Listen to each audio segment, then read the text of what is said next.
After over a year of making content, I still get comments like this almost every day, which indicates to me I've been doing a really bad job of explaining how this thing actually works, because the very basic core fundamentals, like, people just seem to be missing completely. So in this video, I'm going to do a beginner's guide to fluid chorded character entry algorithms.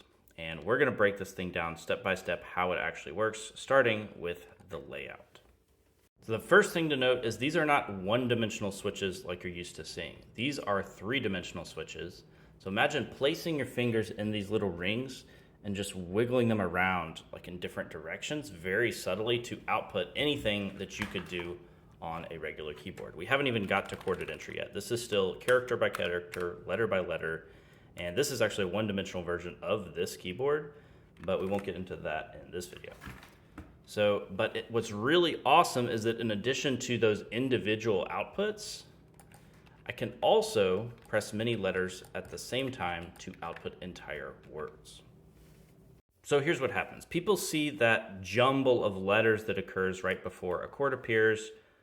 Look at these letters, and they assume, oh, there's a correction occurring. They're used to using autocorrect, which is a function to improve their accuracy, rather than chorded text entry, which is actually occurring, that's a function to improve your speed. And they're very different.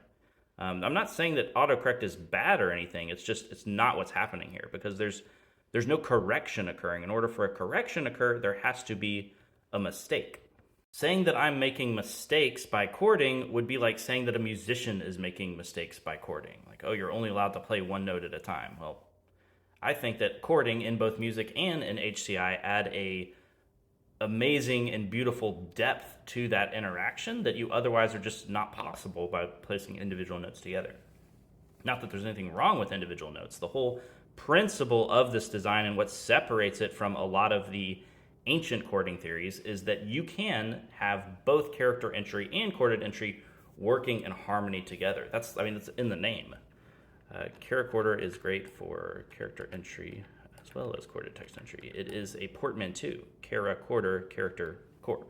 Someone might ask, why do you even need to show that jumble of letters? Why can't you just show the chord output?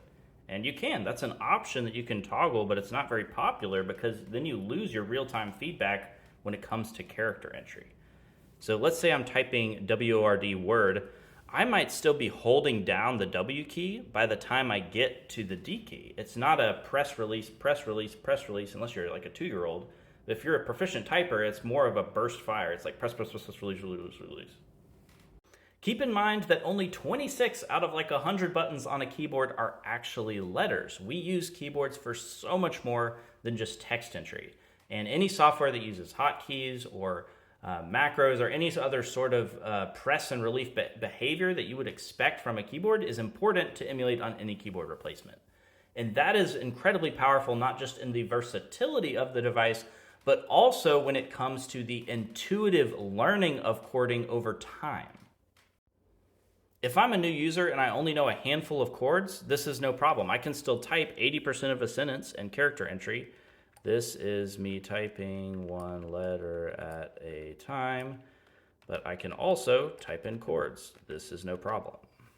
You don't have to spend years learning a theory just to get started. Even if you only learn 100 chords, that's 50% of written English. That's how repetitive our language is. And anytime you want to add a chord, you can do that in the middle of an email or the middle of your sentence. Let's say I wanted to do a chord for, I already have a chord for sentence, but if I wanted to make a chord for sentence, then I activate this command. It's called impulse. I'll type that in character entry mode. That's going to ask me, okay, what do you want your input to be? And I can have compound inputs or individual inputs, but I'm just going to do all the letters of sentence. It's going to be my chord, and boom. Now I just rewrote my sentence with a new chord for sentence. But I can do that with literally any possible input that you can imagine to occur on your computer.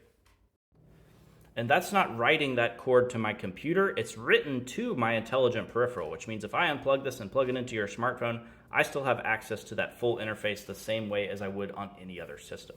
So we're sort of blurring the lines between what is a computer and what is a keyboard. We wrote the first operating system for intelligent peripherals that this runs on.